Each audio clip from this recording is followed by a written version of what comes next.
Poor 10-year-old twins desperately try to sell a puppy to a millionaire. One of them says with tearful eyes, "We need money. Our mother is sick." What they reveal later left the millionaire paralyzed. What he did surprised everyone. If this story interested you, subscribe to our channel. Don't forget to like this video and tell us which city you're watching us from. We'll keep going.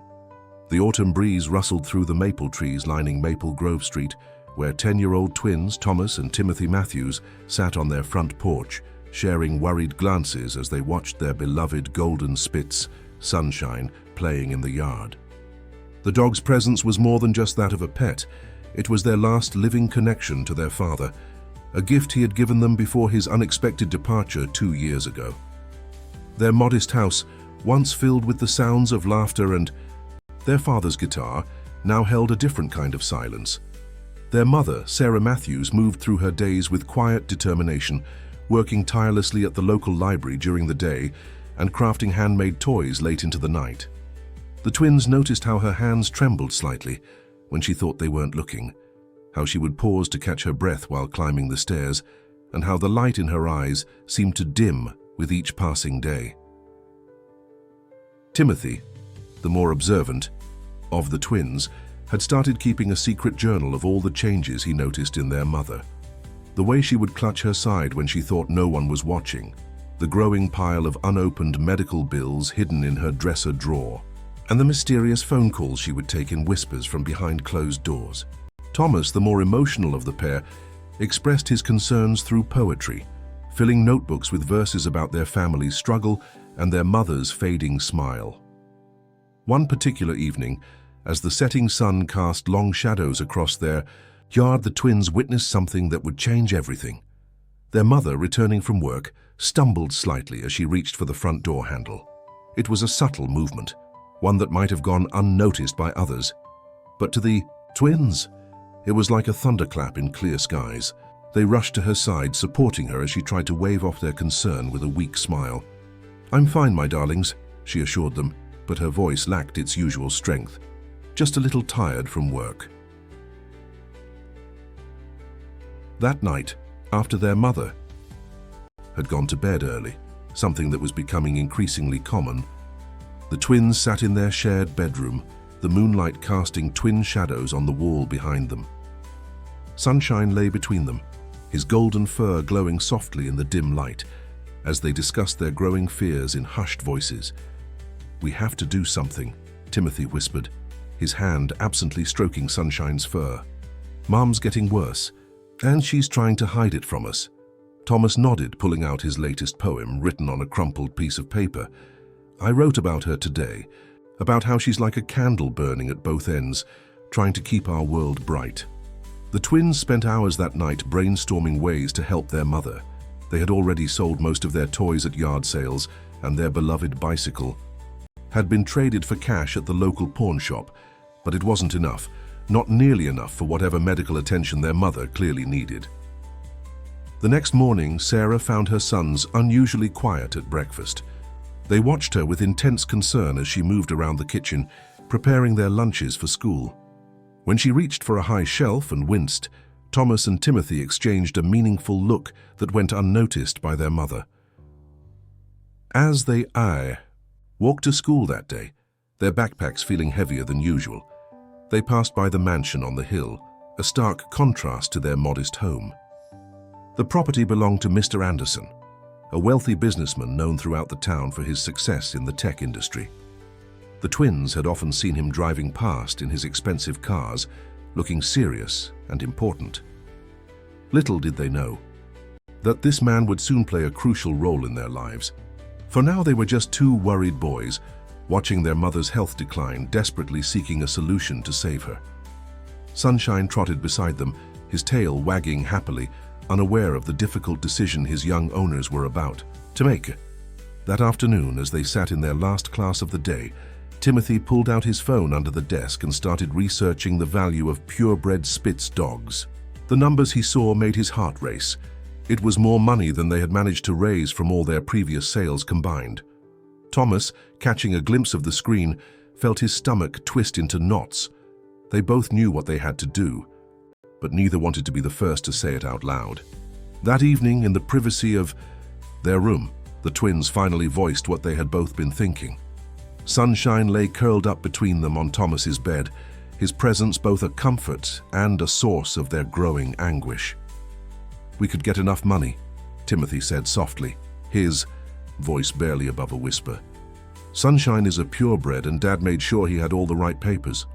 Thomas felt tears welling up in his eyes but forced them back. "But he's the last thing we have from Dad. And Mom. She loves him so much. Mom needs help," Timothy insisted, his own voice trembling. "We've tried everything else. The yard sales, my savings from mowing lawns, your poetry contest prize money, it's not enough." The decision weighed heavily on them, but they knew they had no choice. The next morning, while their mother was at work, they carefully took photos of Sunshine, making sure to capture his best angles, his golden fur gleaming in the sunlight, his intelligent eyes, and his friendly demeanor. Timothy wrote a detailed description, highlighting Sunshine's pedigree and gentle nature, while Thomas added a poetic touch to the advertisement.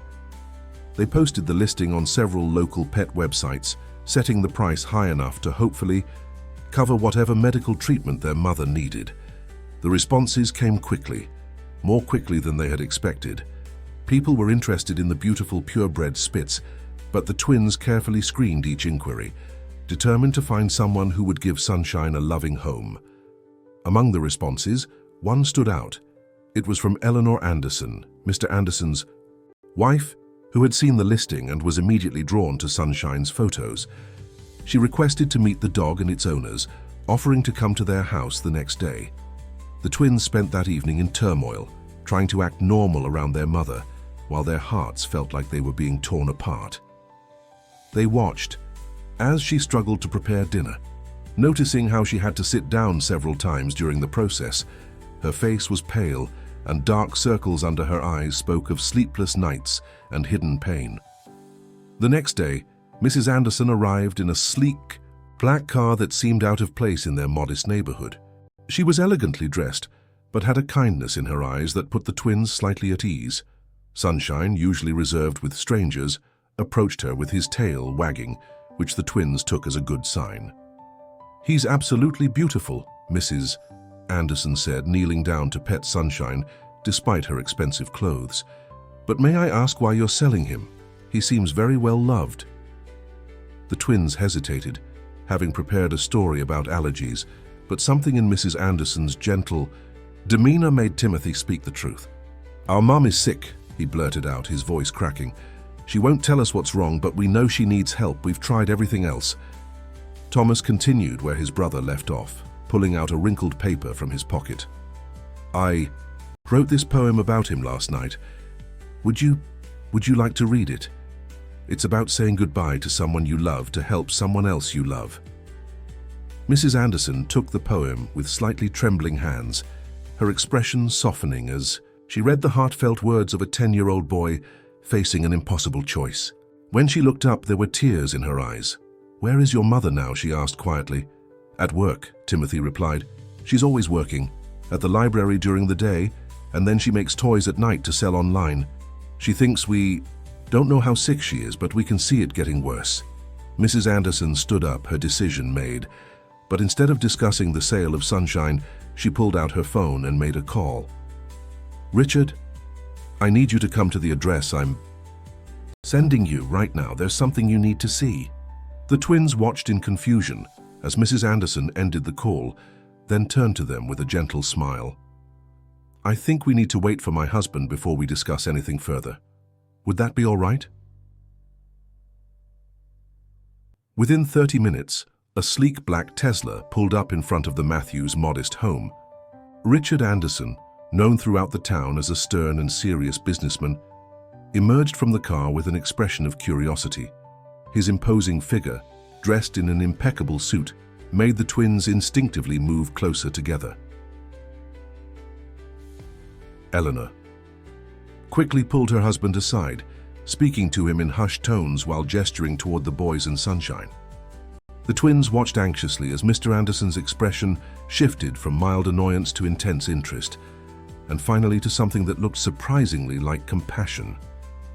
"Boys," Mr. Anderson said, approaching them with measured steps. "My wife tells me you're selling your dog to help your mother. Would you mind telling me more about your situation?" There was something in his voice, a gentleness that seemed at odds with his powerful presence, that made the twins feel safe enough to share their story. They told him about their mother's declining health, the hidden medical bills they'd discovered, and their desperate attempts to raise money through yard sales and odd jobs. As they spoke, Mr. Anderson's eyes kept drifting to the framed family photos visible through the living room window. One in particular seemed to catch his attention, a picture of the twins with their parents taken when they were younger, everyone smiling brightly at the camera. "Your father," he said carefully, "he's not in the picture anymore." Timothy shook his head, while Thomas pulled out another poem from his pocket, this one about memories of their father. Mr. Anderson read it silently, his hands tightening slightly on the paper. "I lost my younger brother 2 years ago," Mr. Anderson said quietly, surprising everyone with this personal revelation. "He was a single father raising his daughter alone. I wasn't there for them when they needed me most. I was too busy building my company, making money, thinking there would always be time later to be a better brother, a better uncle." He paused, looking at Sunshine, who had moved closer to him, tail wagging gently. "Your dog reminds me of the one my brother had. Same breed, same gentle eyes." Eleanor placed a hand on her husband's arm, offering silent support. The twins watched this interaction with growing curiosity, sensing that something important was happening, though they couldn't quite understand what. Mr. Anderson knelt down to pet Sunshine, seemingly lost in thought. After a moment, he looked up at the twins with determination in his eyes. "I have a proposition for you boys, but first, I need to understand something. The money you're trying to raise, do you know exactly how much your mother needs?" Timothy pulled out a crumpled paper from his backpack, a medical bill they'd found in their mother's room. Mr. Anderson studied it carefully, his expression unreadable. Then he pulled out his phone and made several quick calls, speaking in quiet, authoritative tones about medical records and treatment options. "Here's what we're going to do," he finally said, putting his phone away. "I'm not going to buy your dog." The twins' hearts sank, but before they could protest, Mr. Anderson continued. "Instead, I'm going to help your mother get the medical treatment she needs. I've already made some calls to the best hospital in the city. They're expecting her tomorrow morning." Thomas and Timothy stood frozen, unable to process what they were hearing. Eleanor stepped forward, her eyes warm with emotion. "But there's one condition," she added, looking at her husband with pride. "We'd like to make a deal with you boys." The twins looked at each other nervously, then back at Mr. and Mrs. Anderson. The late afternoon sun cast long shadows across their front yard as they waited to hear the condition of this seemingly miraculous offer. "We want you boys to help us start a community program," Mrs. Anderson explained, her eyes sparkling with enthusiasm. "A program to help other families in similar situations. Your determination to help your mother, your creativity in solving problems, that's exactly what this town needs." Mr. Anderson nodded, adding, "I've been looking for a way to give back to this community, to honor my brother's memory. When Eleanor told me about your situation, about how you were willing to sell something so precious to help your mother, it reminded me of what family truly means." The twins listened intently as the Andersons outlined their vision. They wanted to establish a community center where families could find support during difficult times. The center would offer various programs, medical assistance, educational support, and even a creative arts program where Thomas could teach poetry to other children. "But first," Mrs. Anderson said gently, "we need to talk to your mother. She needs to know what's happening, and that help is available." As if on cue, they heard the sound of a car pulling into the driveway. Sarah Matthews emerged, looking exhausted after her day at the library. Her face showed surprise and concern at finding strangers at her home, but before she could speak, she stumbled slightly. The twins rushed to her side, supporting her as they had done so many times before. Mr. Anderson stepped forward, introducing himself and his wife, while Eleanor quickly brought a chair from the porch for Sarah to sit on. Mrs. Matthews, Mr. Anderson began, his voice gentle but firm. Your sons have shown extraordinary courage today. They were willing to sell their beloved dog to help you get medical treatment. Sarah's face paled as she looked at her boys, understanding dawning in her eyes. Oh, my darlings, she whispered, tears beginning to fall. I didn't want you to worry. I thought I could handle this on my own. Thomas pulled out another poem from his pocket, one he had written about their mother's strength and their fear of losing her. As Sarah read it, her hands trembling, Mrs. Anderson explained their proposal. The medical treatment, the community center, everything, but I couldn't possibly accept, Sarah began. But Mr. Anderson held up his hand. Mrs. Matthews, let me tell you about my brother, he said, and proceeded to share the story of his greatest regret, not being there when his family needed him most. I can't change the past, he continued, but I can help create a better future. Your sons have shown me how. As the sun set behind the houses of Maple Grove Street, casting a golden glow across their faces, Sarah looked at her twins. Her brave, resourceful boys who had been willing to sacrifice so much for her. Sunshine sat between them, his tail wagging slowly, as if he too understood the magnitude of this moment. There's one more thing, Mrs. Anderson added, reaching into her handbag. We found Thomas's poems quite touching, and I happen to know someone at the local publishing house. With your permission, we'd like to publish a collection of his poems about family, love, and hope. The proceeds could help fund the community center. Thomas's eyes widened in disbelief, while Timothy squeezed his brother's shoulder in excitement. Their mother, despite her exhaustion, managed a genuine smile, the first one the twins had seen in weeks. As the Andersons discussed the details with Sarah, the twins sat on the porch steps with sunshine, watching the scene unfold before them. They had started the day planning to sell their beloved pet, and now they were witnessing the beginning of something much bigger than themselves. Your father would be so proud of you both, Sarah said softly, joining them on the steps. The twins leaned against her, careful not to cause her any discomfort, as Sunshine rested his head on their laps. In that moment, they felt something they hadn't experienced in a long time: hope. The following weeks brought dramatic changes to the Matthews family's life. Sarah's treatment at the city's premier medical center revealed that her condition, while serious, was treatable with proper care. The twins accompanied their mother to her first appointment, watching with a mixture of anxiety and hope as the doctors explained the treatment plan. During one of these hospital visits, Timothy noticed something peculiar about Mr. Anderson, who had insisted on driving them personally instead of sending his chauffeur. The businessman would often pause outside the pediatric ward, watching the children there with an expression of profound sadness. One day, Timothy gathered the courage to ask him about it. My niece, Mr. Anderson explained softly. My brother's daughter, she spent a lot of time in a hospital like this. I was always too busy to visit her. Always another meeting, another deal to close. He turned to Timothy, his eyes reflecting years of regret. Sometimes life gives you a second chance to do the right thing. Your family is my second chance. Meanwhile, Thomas had begun working with Mrs. Anderson and a local publisher to compile his poetry collection. They spent afternoons in the Andersons' sunlit study, selecting and organizing poems that told the story of his family's journey. The young boy was surprised to discover that Mrs. Anderson had a background in literature before she married into the business world. Poetry saved me during my darkest times, she confided in Thomas one afternoon while they were reviewing his works. When I lost my first child, words were the only way I could express my grief. She smiled gently at his surprised expression. That's why your poems touched me so deeply. They speak of love, hope, and family in a way that many adults have forgotten how to express. The community center project was progressing rapidly, with Mr. Anderson's influence expediting permits and renovations. The twins were actively involved in its planning, their insights helping to shape the programs that would be offered. Timothy, with his practical mind, suggested creating a database of local medical professionals willing to provide discounted services to families in need.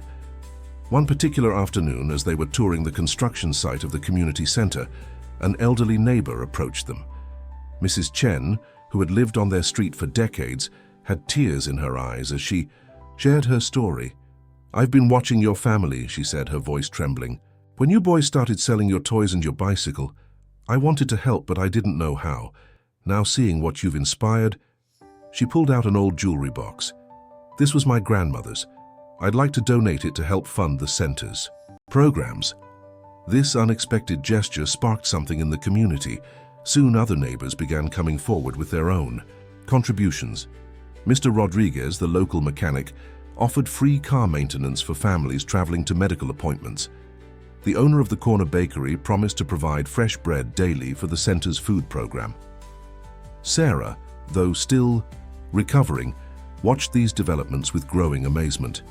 During her breaks from treatment, she began using her librarian skills to organize a resource center within the building. Her experience helping people find information proved invaluable, as she created easy-to-understand guides for navigating medical systems and insurance paperwork. Sunshine, who had nearly been sold just weeks before, became a regular visitor at the construction site. Workers would smile as they saw the golden Spitz trotting alongside the twins during their daily inspections. Some even started bringing treats for him, turning the dog into an unofficial mascot for the project. One evening, as the family sat on their porch watching the sunset, Sarah noticed Thomas scribbling intently in his notebook. "What are you writing about today?" she asked, her voice stronger than it had been in months. Thomas looked up, his eyes bright with purpose. "I'm writing about how sometimes the thing you think you have to give up becomes the thing that helps you find something even better." He paused, reaching down to pat Sunshine, and about how love doesn't always look the way you expect it to. As autumn turned to winter, the community center neared completion. The once empty building had been transformed into a warm, welcoming space that seemed to embody the spirit of hope that had inspired its creation. The twins spent every afternoon after school helping with the final preparations for the grand opening. Timothy had taken charge of organizing the volunteer database, showing an unexpected talent for coordination that impressed even Mr. Anderson. He created a system where community members could easily sign up to offer their skills and services, whether it was tutoring, cooking meals, or providing transportation to medical appointments. "You have a good head for business," Mr. Anderson remarked one day, watching Timothy explain his organizational system to a group of volunteers. "You remind me of myself at your age, but with something I didn't have then, an understanding of what truly matters." Thomas, meanwhile, had been working with Mrs. Anderson to establish the center's arts program. His poetry workshops, initially planned as a small activity, had generated unexpected interest. Children from all over town had signed up, eager to learn how to express their feelings through words. "Poetry isn't just about rhyming words," Thomas explained to his first class, his voice gaining confidence with each session. "It's about finding beauty in difficult moments and hope when things seem darkest." The other children listened intently, many of them carrying their own stories of family struggles and challenges. Sarah's health was improving steadily with proper treatment. The color had returned to her cheeks, and her smile, which had become so rare, was now a frequent sight. She had reduced her working hours at the library, finally accepting that it was okay to receive help, instead of always being the one providing it. One snowy afternoon, as Sarah watched her sons leading their respective activities at the center, Mrs. Anderson joined her. "Your boys have changed this town," she said softly. "Richard hasn't said it directly, but I know they've changed him too. He talks about his brother now, shares memories he'd kept locked away for years."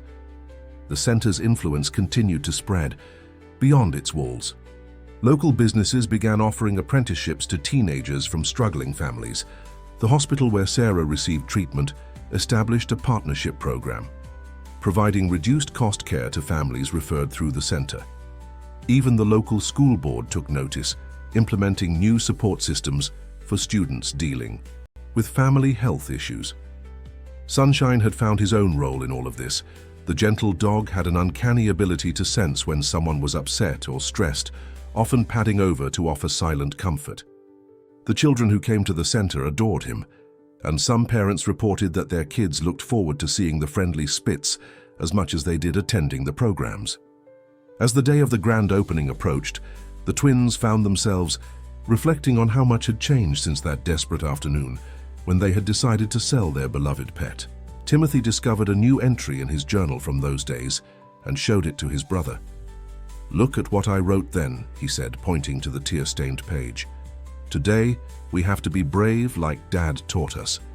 Sometimes love means letting go, but we didn't have to let go after all. We just had to learn to let others in." Thomas nodded, pulling out his latest poem. This one wasn't about sadness or fear, but about the unexpected ways that hope can arrive in our lives. He had titled it, "The Golden Bridge," referring not just to Sunshine's fur, but to the connections that had been built throughout their community. The night before the center's opening, the Matthews family hosted a small dinner at their home. The Andersons were there, along with Mrs. Chen, Mr. Rodriguez, and other neighbors who had become integral parts of their extended family. The house that had once felt heavy with worry now rang with laughter and conversation. Sarah, watching her sons move confidently among the guests, sharing stories and plans for the center's future, felt tears of joy welling up in her eyes. These were no longer just her little boys. They had become young leaders who would help transform their community's understanding of what family truly means. The morning of the community center's grand opening dawned bright and clear, with fresh snow blanketing the ground like a clean canvas, waiting to be filled with new possibilities. The Matthews twins woke up earlier than usual, too excited to sleep. They found their mother already in the kitchen, humming softly as she prepared breakfast, a simple act that would have been impossible for her just months ago. The center, which they had named the Golden Bridge Community Haven, stood proudly at the heart of their town. Its warm brick exterior had been decorated with colorful banners, and a large ribbon waited to be cut at the entrance. Inside, the spaces they had carefully planned were ready to welcome their first official visitors. As they helped with the final preparations, Thomas noticed Mr. Anderson standing alone in the art room, staring at the wall where they had hung some of Thomas's poems alongside artwork from local children. One piece in particular seemed to hold his attention, a collaborative mural that showed a golden bridge spanning between shadowy valleys toward a bright sunrise. "My brother was an artist too," Mr. Anderson said quietly, sensing Thomas's presence. "He always said that art was a way of building bridges between people's hearts." He turned to face the young boy, his eyes bright with unshed tears. "I never understood what he meant until now. Your poems, this center, what you and your brother have helped create, this is exactly what he was talking about." Meanwhile, Timothy was in the main hall with Mrs. Anderson, reviewing the day's schedule. The opening ceremony would feature presentations from various community members who had contributed to the center's creation. Local news outlets had caught wind of the story, and reporters were expected to attend. "Are you nervous about your speech?" Mrs. Anderson asked Timothy, noticing how he kept adjusting his tie, a gift from Mr. Anderson for the occasion. "A little," Timothy admitted, "but Mom always says that when you're speaking from your heart, you can't go wrong." The first guests began arriving early, eager to be part of this historic day. Mrs. Chen came bearing traditional Chinese good luck charms for each room. Mr. Rodriguez arrived with his entire family, his youngest daughter clutching a drawing she had made for the art room. The local bakery had outdone themselves, providing an elaborate display of bread and pastries shaped like bridges and hearts. Sunshine, wearing a special golden bow for the occasion, greeted each visitor with his characteristic gentle enthusiasm. The dog who had almost been sold to save their mother had become a symbol of the unexpected ways hope could transform lives. Sarah, standing at the entrance with her sons, looked healthier and happier than she had in years. Her treatment was progressing well, and the support from the community had allowed her to focus on her recovery without the crushing weight of financial worry. She wore a beautiful blue dress that Mrs. Anderson had insisted on giving her for the occasion, and her eyes sparkled with joy and gratitude. As the ceremony began, the main hall filled with people from all walks of life. The mayor sat next to Mrs. Chen, while business owners mingled with families who would benefit from the center's services. The boundaries that had once divided their community seemed to dissolve in the warm atmosphere of shared purpose. Mr. Anderson stepped up to the podium first, his usual businesslike demeanor softened by genuine emotion. "Today," he began, "we're not just opening a building, we're opening our hearts to a new way of being community." He paused, looking at the twins. "This center exists because two young boys showed us what courage and love truly mean. They reminded me of something I had forgotten, that true wealth isn't measured in bank accounts, but in the bridges we build to help each other." After Mr. Anderson's opening remarks, it was the twins' turn to speak. They approached the podium together, their shoulders touching for mutual support. Thomas held his poetry journal, while Timothy carried the original advertisement they had created to sell Sunshine, now framed as a reminder of where their journey had begun. "When we first created this ad," Timothy started, his voice growing stronger with each word, "we thought we were at the end of our options. But what seemed like an ending turned out to be just the beginning." He glanced at his mother, who smiled encouragingly from her seat in the front row. Thomas opened his journal and began to read a new poem he had written specifically for the occasion. His words painted pictures of golden threads connecting hearts, of bridges built from hope and kindness, of light finding its way through the darkest clouds. As he read, many in the audience wiped away tears, recognizing their own stories in his verses. Mrs. Anderson then unveiled the center's first initiative, a comprehensive support program named Sunshine's Bridge, inspired by the dog who had brought them all together. The program would help families facing medical challenges, providing everything from financial assistance to emotional support and practical help with daily tasks. "But this is just the beginning," she announced, her voice full of enthusiasm. "Thanks to the incredible response from our community, we're already planning to expand our services. The publishing house has agreed to make Thomas's poetry collection their lead release for the spring, with all proceeds going to support the Center's programs." The surprises continued as Mr. Anderson revealed that several other communities had already expressed interest in creating similar centers. "What started in our town is spreading," he explained. "We're creating a network of golden bridges across the state, each one helping families build connections and find hope when they need it most." As the formal ceremony concluded, guests were invited to tour the facility. The art room, filled with children's artwork and Thomas's poems, quickly became a favorite spot. In the resource center, Sarah proudly showed visitors the user-friendly guides she had created, making complex medical and insurance information accessible to everyone. Timothy led tours of the Volunteer Coordination Center, explaining how community members could both offer and receive help through their innovative matching system. His organizational skills had created a model that other communities were eager to adopt. Sunshine trotted happily from room to room, receiving pets and treats from admiring visitors. The dog's gentle presence seemed to perfectly embody the spirit of unconditional love and support that the center represented.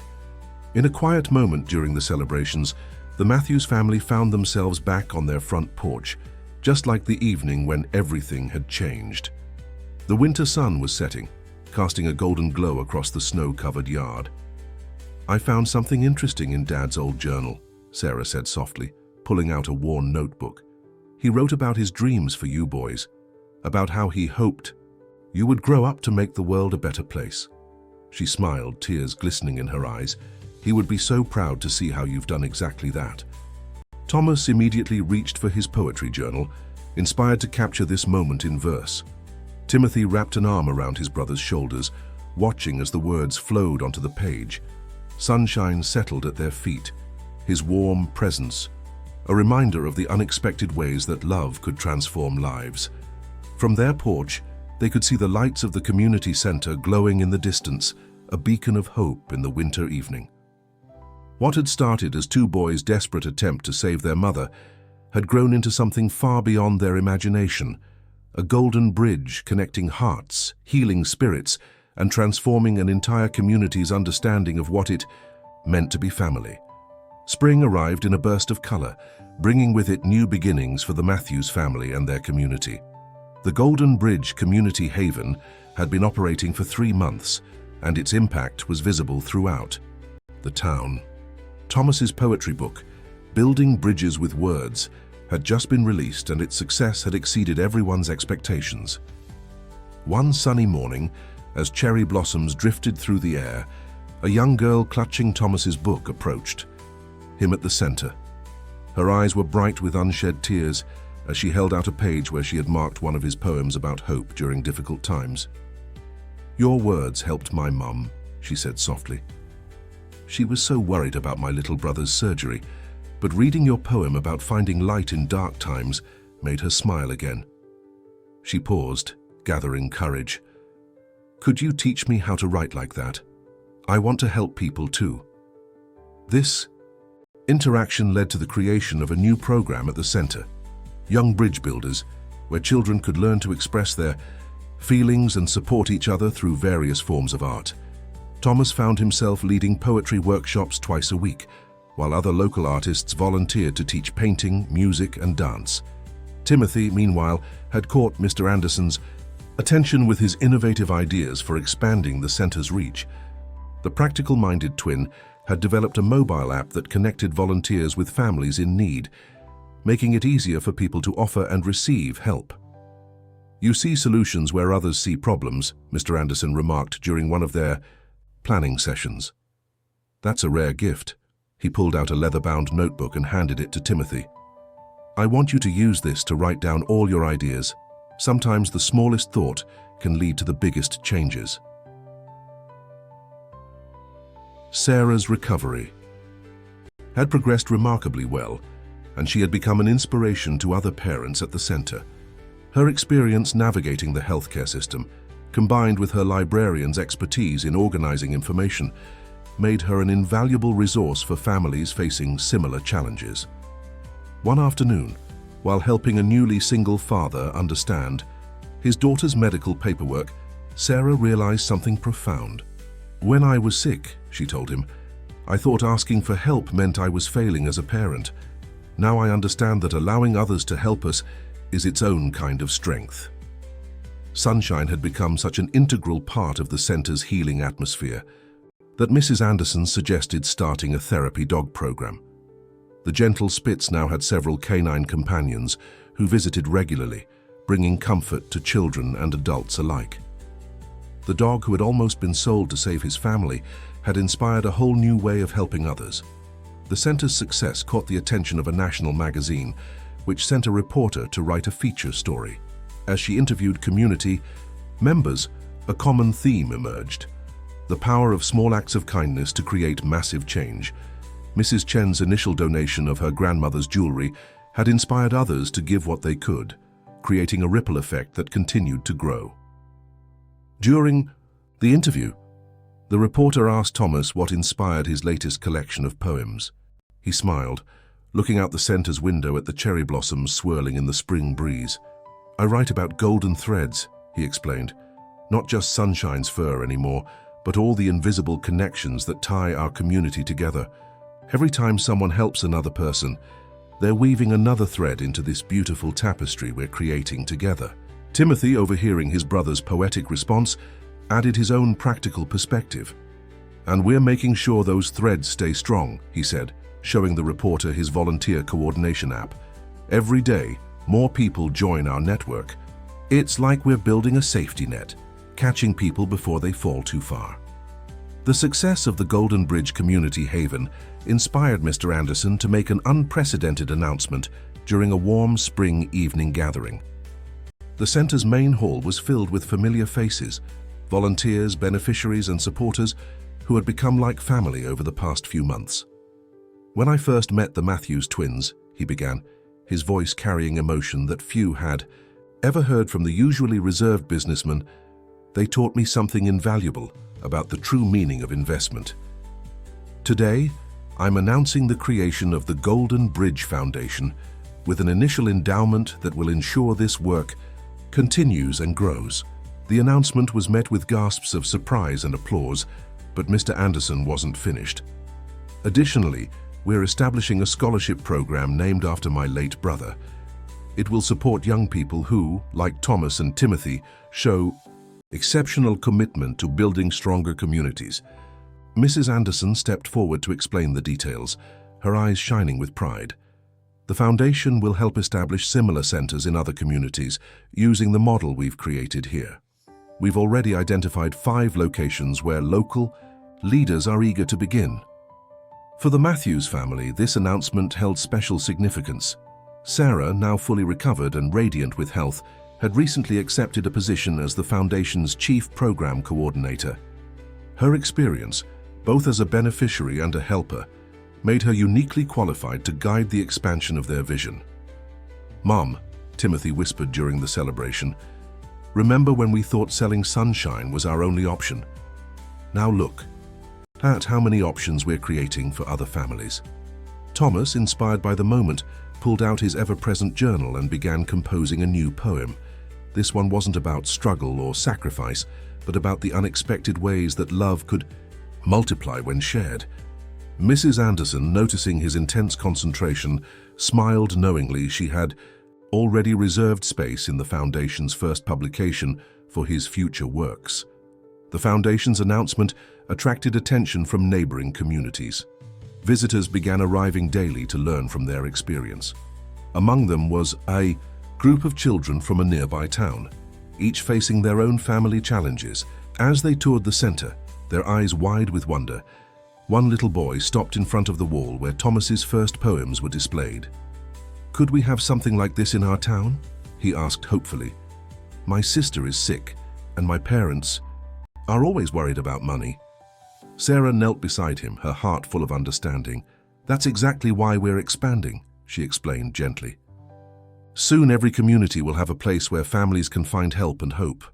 Sunshine, who had been dozing in his favorite spot by the art room window, perked up as the children gathered around him. The dog's gentle nature had become legendary. Among visitors, and stories of his role in the center's creation were often shared as an example of how love could transform challenges into opportunities. Later that evening, as the Matthews family walked home together, they passed the spot where Thomas and Timothy had first seen Mr. Anderson's mansion on the hill. The imposing house now seemed less distant, less separate from their world. Instead of a symbol of unattainable wealth, it had become a reminder of how bridges could be built between different parts of a community. "You know what's amazing?" Thomas said, stopping to look at the sunset painting the sky in shades of gold. "We thought we were just trying to save Mum, but we ended up helping create something that's saving whole families." Timothy nodded, adding, "And the best part is it keeps growing.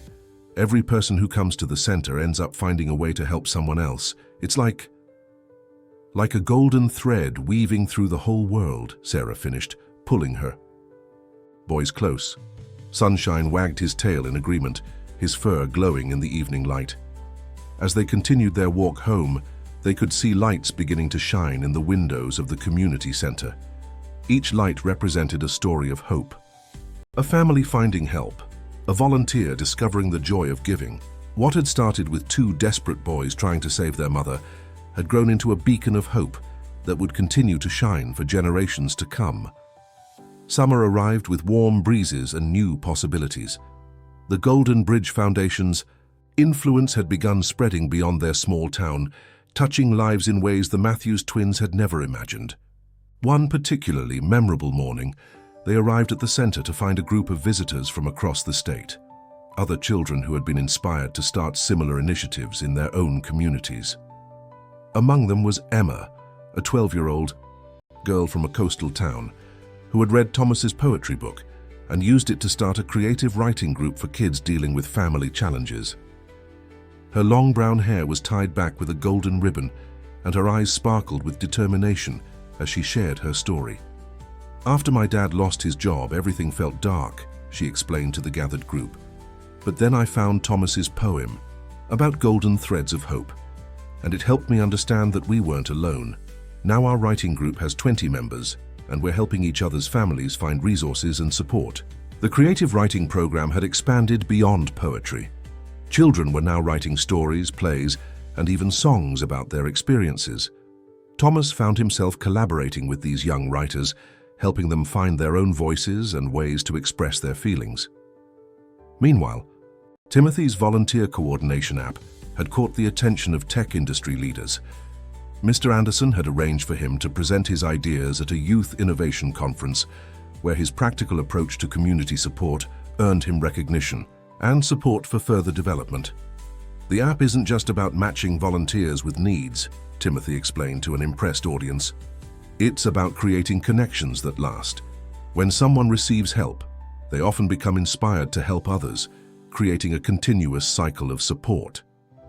Sarah, in her role as foundation coordinator, had implemented a new program called Bridge Builders Academy, where families who had received help could learn to become community leaders themselves.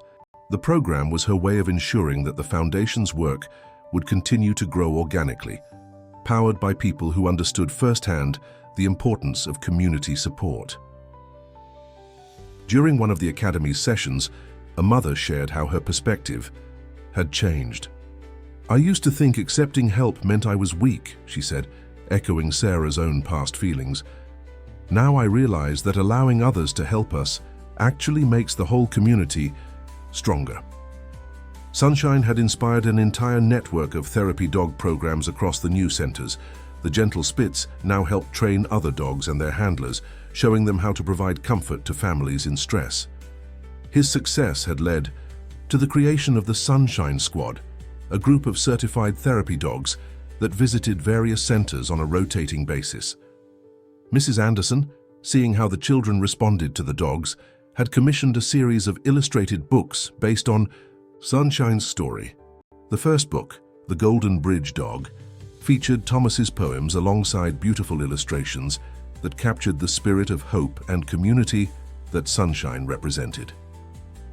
One afternoon, as Thomas was helping with a writing workshop, a small boy tugged at his sleeve. "Can I read you my poem?" he asked shyly.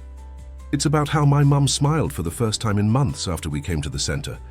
Thomas listened intently as the boy read his work, recognizing in him the same desire to transform pain into beauty that had driven his own early poems. The center's art room walls were now covered with a collaborative mural project that connected all the Golden Bridge centers. Each location added their own section, creating a continuous story of hope and healing that stretched across communities. Children would often spend hours studying the mural, finding inspiration in the visual representation of their connected stories. Mr. Anderson, who had once been known only for his business success, was now regularly featured in media stories about philanthropic innovation. But what truly moved him were the quiet moments when he could sit in the center's reading room, watching families find hope and healing together.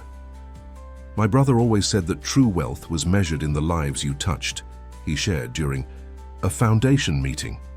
"I didn't understand then, but thanks to two brave boys and their dog, I finally do. Every smile we help create, every family we support, every bridge we build, that's the real measure of success."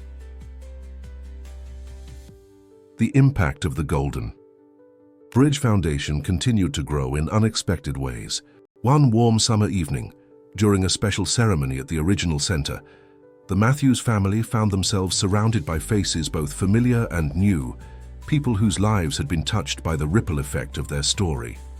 Mrs. Chen, who had provided that first crucial donation, now led a program teaching traditional crafts to seniors who wanted to contribute their skills to helping others. Her workshop space was filled with the gentle sounds of knitting needles and quiet conversations as older community members created blankets, scarves, and toys for families in need. "Every stitch is a prayer," she would say, showing newcomers how to work with yarn and fabric. "Every item we make carries the love of our community to someone who needs it." The handmade items had become so popular that other centers were requesting their own crafting programs. Timothy's technological innovation had evolved into a comprehensive support network platform. Working with a team of young programmers from across the country, he had expanded the app's capabilities to include educational resources, mental health support, and even a system for sharing success stories that inspired others. Technology is just a tool, he explained during a workshop for new center coordinators. The real power comes from the people using it to connect with each other. His words were proven true daily as the app facilitated countless connections between those needing help and those willing to give it. Thomas's poetry had taken on a life of its own. His verses were now displayed in hospital waiting rooms, counseling offices and community centers across the country.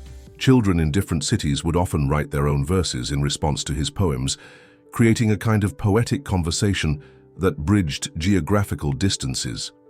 During one memorable afternoon, a group of young poets from different Golden Bridge centers participated in a virtual poetry slam, sharing their stories of hope and healing. Thomas watched in amazement as children from diverse backgrounds found common ground in their experiences and their determination to help others. Poetry isn't just about writing pretty words, he told a reporter covering the event. It's about finding the truth in our hearts and sharing it with others who might need to hear exactly what we have to say. Sarah's role had expanded beyond program coordination. She had become a sought-after speaker on community healing and family support. Her personal journey from struggling single mother to community leader resonated deeply with audiences, offering hope to those facing similar challenges. One day, while preparing for a presentation, she found an old photograph of herself from before her illness. Tired, worried, trying to hide her fear from her children, the contrast with her present self was striking. Now she stood tall and confident, her eyes bright with purpose and joy. Sunshine, the dog who had started it all, had become something of a celebrity in his own right. His story had inspired a children's book series that taught young readers about empathy, community support, and the power of unconditional love. The Adventures of Sunshine books were now regular reading material in schools and libraries across the country. The Andersons had also been transformed by their involvement with the foundation. Mr. Anderson, once known for his stern business demeanor, was often seen sitting on the floor with children during story time or helping seniors in Mrs. Chen's crafting circle. Mrs. Anderson had found a new purpose in coordinating the foundation's educational initiatives, ensuring that every center had resources to help children continue their education despite family challenges. "Remember when we thought selling sunshine was our only option?" Timothy asked his brother one evening as they watched the sunset from their favorite spot on the center's roof garden. "Now look at all the options we're helping create for others." Thomas nodded, pulling out his ever-present journal. "Each person who comes here ends up adding their own thread to the tapestry," he said thoughtfully, "and the pattern keeps getting more beautiful." Below them, the center hummed with activity. A music class in one room, a support group meeting in another, volunteers coordinating meal deliveries in the kitchen. Through the windows, they could see Sunshine moving from person to person, offering his special brand of comfort and joy. The golden thread that had started with their desperate attempt to save their mother had woven itself into something far larger and more beautiful than they could have imagined. It had become a tapestry of hope, healing, and community that continued to grow with each passing day. As autumn returned to Maple Grove Street, bringing with it a palette of golden and crimson leaves, the Matthews family celebrated the first anniversary of the Golden Bridge Community Haven. The occasion called for a special gathering that would bring together representatives from all the centers that had opened across the country. The original center, where it had all begun, was decorated with photographs documenting their journey. Among them was the wrinkled advertisement the twins had created to sell Sunshine, now preserved in a beautiful frame as a reminder of how hope could emerge from the darkest moments. During the celebration, a surprise visitor arrived who would add another remarkable chapter to their story. Claire Wilson, a renowned children's book publisher, had traveled from New York after reading Thomas's poetry collection and hearing about the foundation's impact. "Your words have touched so many lives," she told Thomas, her eyes bright with enthusiasm. "But I believe we can reach even more children. I'm proposing a special series of books that combines your poetry with stories from different centers. Each book would focus on a different aspect of community support and healing." Thomas listened intently as Claire outlined her vision. The Adizid series would be called Building Bridges and would feature stories of children from various centers, accompanied by his poems and illustrations from young artists in the program. The proceeds would help fund art therapy programs across all the centers. Meanwhile, Timothy's innovative app had caught the attention of a major tech company. Their representative, Lisa Chen, coincidentally Mrs. Chen's niece, arrived with an exciting proposition. The company wanted to provide resources and support to expand the app's reach globally, allowing communities worldwide to implement the Golden Bridge model. What you've created isn't just a support network, Lisa explained. During a meeting with Timothy and Mr. Anderson, it's a blueprint for how communities can come together and help each other thrive. We want to help make this accessible to everyone, everywhere.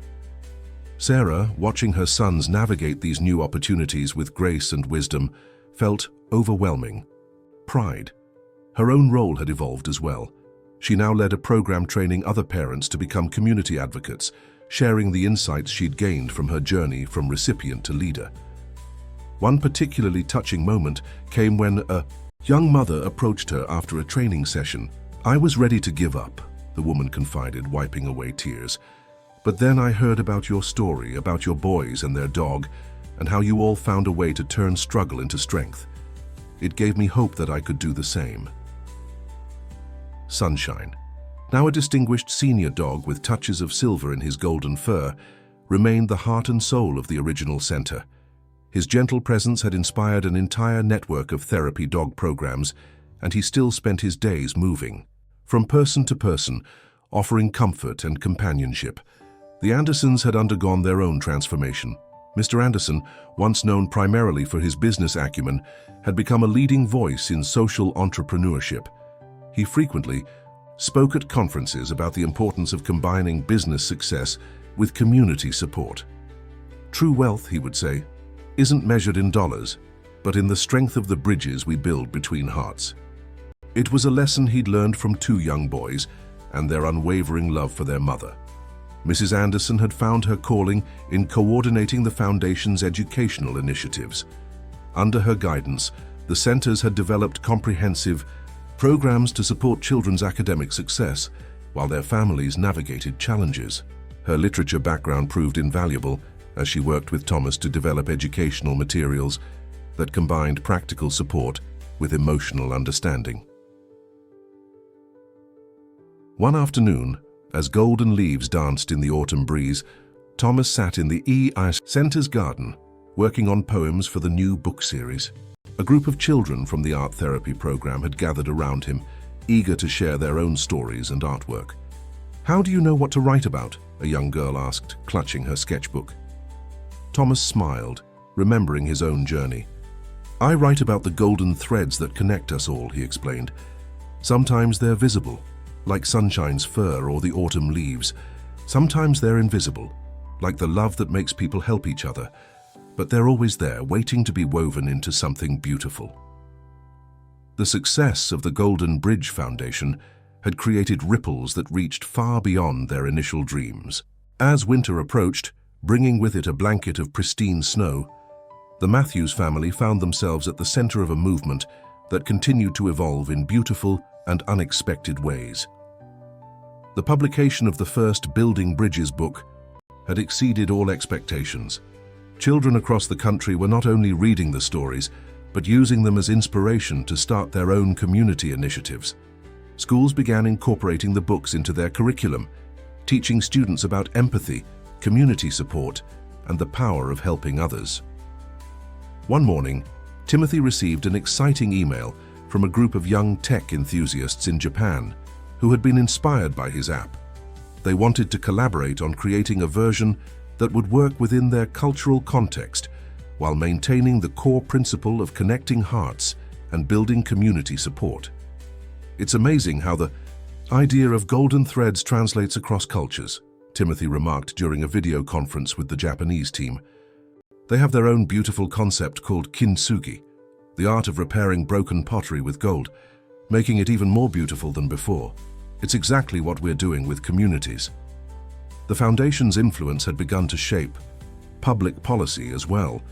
Several state governments had reached out to study the Golden Bridge model, looking to implement similar support systems on a larger scale. Sarah found herself traveling to speak at policy conferences, sharing the practical wisdom she'd gained from both sides of the helping equation. During one such conference, she shared the stage with other community leaders who had implemented Golden Bridge centers in their own towns. Each story was unique, yet connected by the common thread of hope and transformation. A Native American leader spoke about how the program had helped preserve traditional healing practices while providing modern support services. An inner-city pastor described how their center had become a safe haven for struggling families. Back at the original center, the art room had been expanded to accommodate the growing number of children interested in creative expression. Thomas now led a team of volunteer art therapists who helped young people process their experiences through various forms of creativity. One snowy afternoon, as Thomas was helping a young boy write a poem about his family's journey, Sunshine padded into the room and settled beside them. The boy reached down to pet the elderly dog, his face thoughtful. "Your dog is like a real-life poem," the boy said suddenly. "He helps people feel better just by being himself." The observation struck Thomas deeply. He pulled out his journal and began writing a new poem about how love, like sunshine's golden fur, could warm even the coldest days. The poem would later become part of a special edition of the Building Bridges series, dedicated to the therapy dogs who had become such an integral part of their program. The Andersons had also embraced new ways of expanding their vision. Mrs. Anderson had developed a scholarship program for young people who showed exceptional commitment to community service. The first recipients included Emma, the girl from the coastal town who had started her own writing group, and several other young leaders who had been inspired by the Matthews twins' example. Mr. Anderson, meanwhile, had established a mentorship program connecting successful business leaders with community initiatives. "The future of business," he often said, "lies in understanding that profit and community support can go hand in hand." The foundation's impact continued to grow in subtle but significant ways. Local businesses near each center began offering job training programs for parents working to stabilize their families. Schools reported improved attendance and academic performance among children whose families received support through the centers. Healthcare providers noted better outcomes when patients had access to the community support network.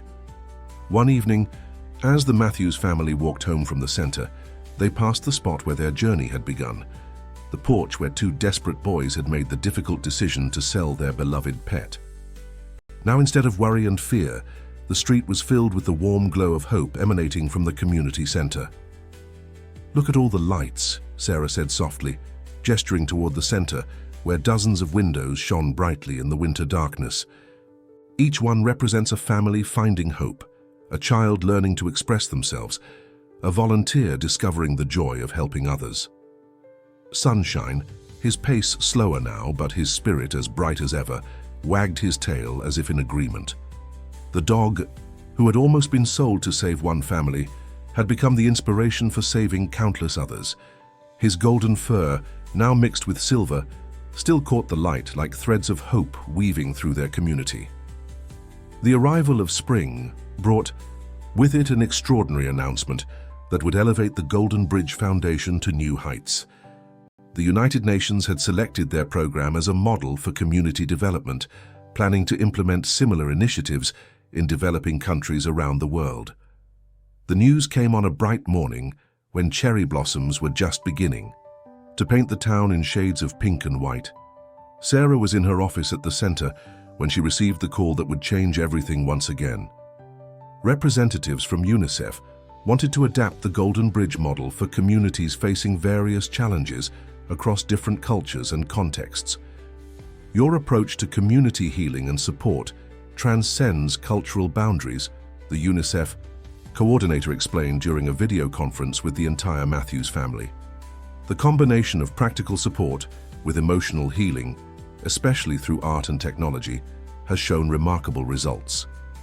Thomas and Timothy, now respected young leaders in their community, found themselves preparing for their biggest challenge yet. They would be traveling to different countries to help establish the first international Golden Bridge centers, sharing their experiences and helping local communities adapt the program to their specific needs. Mr. Anderson, who had been instrumental in securing the international partnership, watched with pride as the twins presented their ideas to a panel of global development experts. "When I first met these boys," he told the assembled group, "they taught me that the purest forms of innovation come from the heart. Now they're teaching that lesson to the world." The Foundation's approach to community support had caught the attention of leading researchers in social development. Universities began conducting studies on what they called the Golden Bridge effect, the way communities transformed when people were given both practical support and opportunities to help others.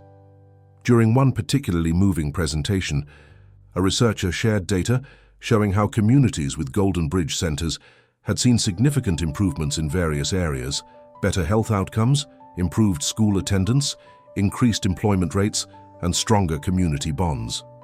But the most remarkable finding, she explained, is how the program creates a sustainable cycle of giving. People who receive help through the centers are significantly more likely to become volunteers themselves, creating an expanding network of support that grows stronger over time. The original center had become a training hub for community leaders from around the world. Visitors would often find Thomas in the art room, teaching others how to use creative expression as a tool for healing and connection.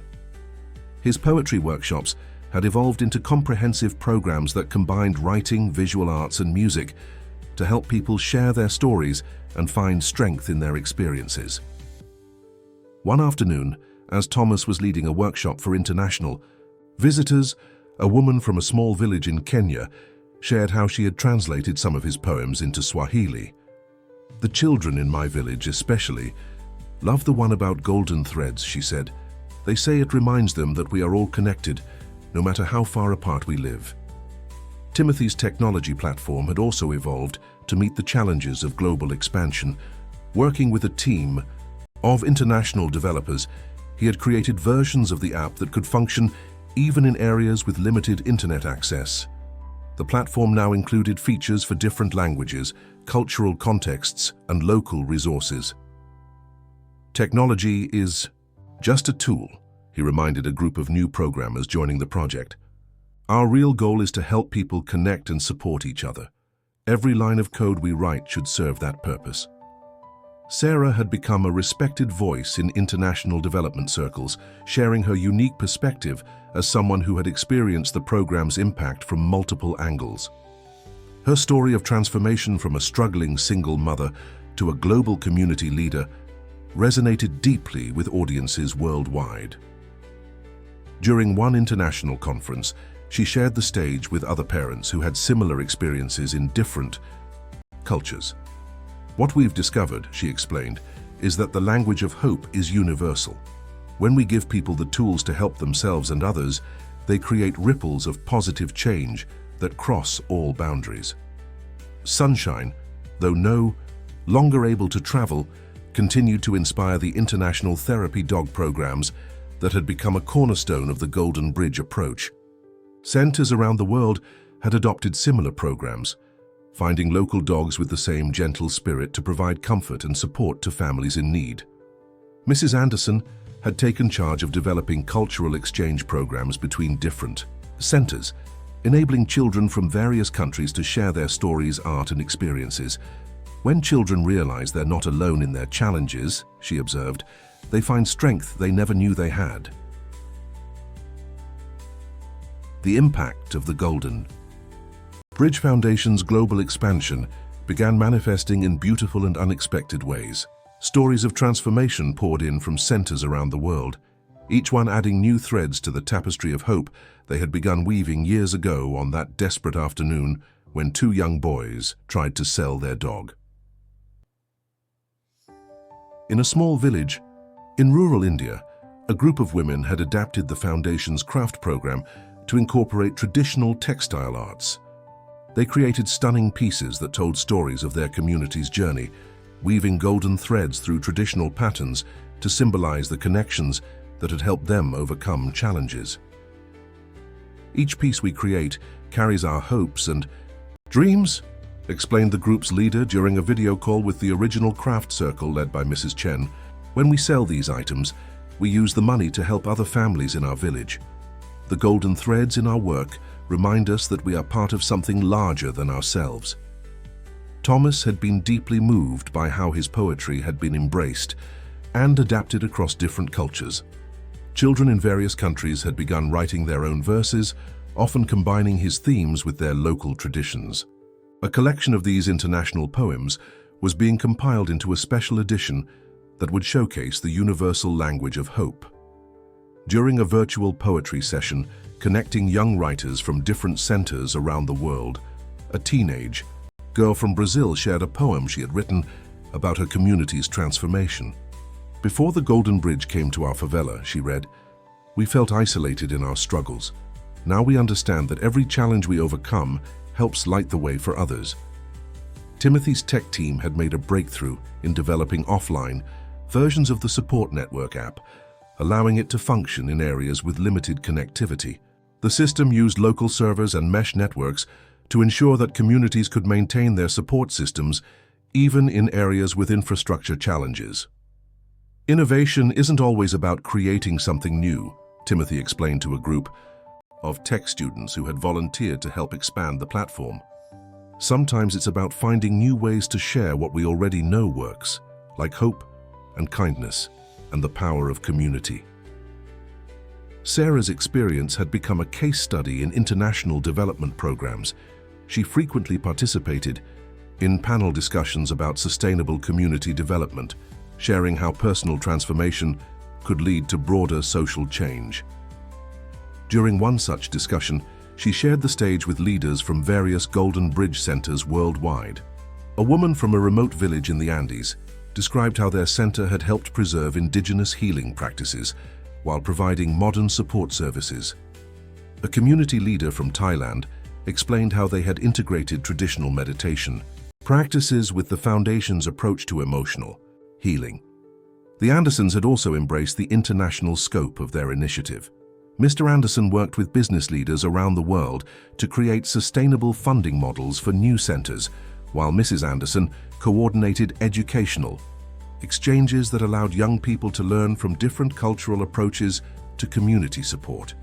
Every culture has its own wisdom about healing and helping others, Mrs. Anderson observed during a global education conference. Our role is not to replace these traditions, but to help communities find new ways to share them and make them accessible to those in need. Back at the original center, the art room walls now displayed artwork from Golden Bridge communities around the world. Children would often gather there, pointing out similarities between their own experiences and those expressed in artwork from different cultures. One afternoon, as Thomas was helping a group of visiting community leaders tour the facility, they stopped in front of a particular display that showed photographs from various centers. In each image, despite the different settings and cultures, there was a common thread, the unmistakable look of hope in people's eyes. "It's remarkable," one visitor commented, "how a story that began with two boys and their dog has grown into a movement that's touching lives across the globe." Sunshine, now content to spend his days in his favorite sunny spot in the center's garden, seemed to embody the spirit of their journey. Children from the local center would often sit with him, sharing their stories and dreams, while international visitors marveled at how this one-dog story had inspired a worldwide network of healing and hope. That evening, as the Matthews family gathered on their porch, the same porch where their journey had begun, they could see lights shining from Golden Bridge centers across their town. Sarah pulled out her tablet to show her sons the latest photos from new centers opening around the world, each one a beacon of hope in its community. As the Golden Bridge Foundation prepared to celebrate its 5th anniversary, the Matthews family found themselves reflecting on the incredible journey that had begun with a desperate decision and blossomed into a worldwide movement of hope and healing. The celebration would bring together representatives from hundreds of centers across the globe, each carrying their own stories of transformation and renewal. The original center had been expanded to accommodate the growing number of visitors and programs but it still maintained the warm, welcoming atmosphere that had made it special from the beginning. The art room, where Thomas had first begun sharing his poetry, now served as a global creativity hub, connecting young artists and writers from different cultures through virtual and physical exhibitions. On the morning of the celebration, Thomas stood in the center's new amphitheater, rehearsing with a group of young poets from various countries. They were preparing for a special performance that would combine poetry in different languages, all centered around the theme of golden threads connecting communities across the world. When I wrote my first poem about Mom, Thomas shared with the group. I never imagined that those words would travel so far or touch so many hearts. But that's the magic of sharing our stories. We never know how far their ripples will reach. Timothy had gathered with his international tech team in the center's new digital hub, where they were putting the finishing touches on the latest version of the support network platform. The system now connected millions of users across the globe, facilitating everything from emergency assistance to long-term community development projects. Every day we see new connections being made, Timothy explained to a documentary crew filming the foundation's journey. Someone in a small village in Thailand shares a successful community program, and within hours people in Brazil and Kenya are adapting it for their own communities. Technology isn't just connecting people, it's connecting hope. Sarah, whose health had remained strong through the years, had become a symbol of resilience and transformation for countless families around the world. Her story of a mother's struggle and her children's determination had been translated into numerous languages, inspiring communities to create their own support networks. During the morning's preparations, she found herself in a quiet moment, with Mrs. Anderson in the center's memorial garden, a peaceful space dedicated to honoring all those who had inspired the foundation's work. Among the plaques and photographs was a special tribute to Mr. Anderson's brother, whose memory had helped spark the businessman's transformation into a compassionate community leader. Sometimes the best way to heal our own hearts is to help others heal theirs, Mrs. Anderson remarked, touching the plaque gently. Richard discovered that through your boy's courage, and now that lesson is helping people around the world find their own paths to healing. Sunshine, now in his golden years, had taken on an almost legendary status within the foundation.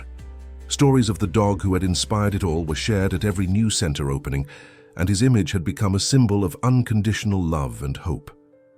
Though he moved more slowly now, his presence still brought comfort and joy to everyone he encountered. That afternoon, as guests began arriving from around the world, the center hummed with activity. Children from different countries played, together in the courtyard, their laughter needing no translation. Parents shared stories across language barriers, understanding each other through the universal language of family love and concern. Mr. Anderson, watching the scenes unfold, found himself remembering that first meeting with the twins on their front porch.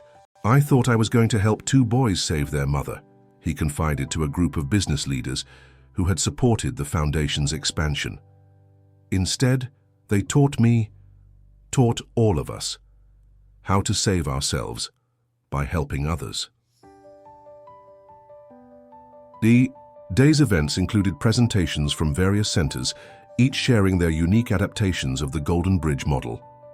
A group from Morocco demonstrated how they had incorporated traditional storytelling into their healing programs. A team from Peru showed how they had combined ancient Incan wisdom with modern support systems. As evening approached, the celebration reached its emotional peak with a special ceremony in the amphitheater. Young people from different centers around the world took turns adding golden threads to a large tapestry, each thread representing a story of hope and healing from their community. The final day of the celebration brought with it a sense of both completion and new beginnings. As the sun rose over the Golden Bridge community haven, casting long shadows across the grounds, the Matthews family gathered in the garden where Sunshine lay contentedly in his favorite sunny spot, his golden fur shimmering in the morning light. The day's events would conclude with a special ceremony that would bring together all the threads of their journey, both literal and metaphorical. The massive tapestry that had been created during the celebration, with its golden threads contributed by representatives from centers around the world, would be permanently installed in the center's main hall. Thomas, now a renowned poet and youth advocate, stood before the gathered crowd to share a new poem he had written for the occasion. His words wove together the many stories they had heard during the celebration, tales of communities finding strength in unity, of families supporting each other through challenges, of hope spreading like golden light across the globe. The DC. Golden threads that connect us, he read, his voice strong and clear, are not just in the fabric we weave or the fur of a beloved dog. They're in the smiles we share, the hands we hold, the hearts we heal. They're in every act of kindness, every moment of courage, every bridge we build between hearts. Timothy, whose technological innovations had helped create a global network of support, demonstrated the latest feature of the platform, a real-time map showing all the connections being made between communities around the world. As they watched, golden lines appeared and disappeared across the digital globe, each one representing a moment of help given or received. Every line you see, he explained, is someone reaching out and someone responding. Every connection is a bridge being built, a life being touched, a community growing stronger. Sarah, standing with her sons and the Andersons, felt overwhelmed by the magnitude of what had grown from their family's personal struggle. The mother who had once tried to hide her illness from her children now stood as a beacon of hope for others, showing them that accepting help could be the first step toward helping others. When I was sick, she shared with the audience, I thought I had to be strong for my children by hiding my struggles. My boys taught me that true strength lies in allowing others to help, and then using that strength to help others in turn. Mr. Anderson, who had once measured success in profit margins and market shares, now spoke about the true meaning of wealth. These centers, these connections we're building, they're creating a different kind of prosperity, one that's measured in smiles restored, hopes renewed, and communities strengthened. Mrs. Anderson, who had helped nurture the creative programs that became central to the Foundation's healing approach, announced a new initiative that would further expand their impact. Today, we're launching the Golden Bridge Arts Alliance, which will provide resources and support for creative healing programs in communities around the world. As the ceremony drew to a close, the gathered representatives from different centers each placed a small golden token into a time capsule that would be opened by future generations. Each token carried a message of hope and a story of transformation from their community. Sunshine, who had watched the proceedings with his usual gentle wisdom, received special recognition as the inspiration behind it all. A young girl from the latest center to open in Southeast Asia presented him with a handcrafted collar decorated with golden threads, symbolizing his role in connecting hearts across the globe. The Matthews twins, standing together as the sun began to set, looked out over the gathered crowd, a living testament to how far their journey had come. What had started as two boys trying to save their mother had grown into a movement that had helped countless families find hope and healing. "Remember when we thought selling Sunshine was our only option?" Timothy whispered to his brother. Thomas nodded, reaching down to pat their beloved dog. "Now look at all the options we've helped create for others." As the evening drew to a close, the center's lights glowed warmly, joining the constellation of Golden Bridge centers illuminating communities around the world. Each light represented a story of hope, a family finding strength, a community coming together. The golden threads they had woven, through poetry and technology, through art and compassion, through courage and love, had created a tapestry more beautiful than any they could have imagined.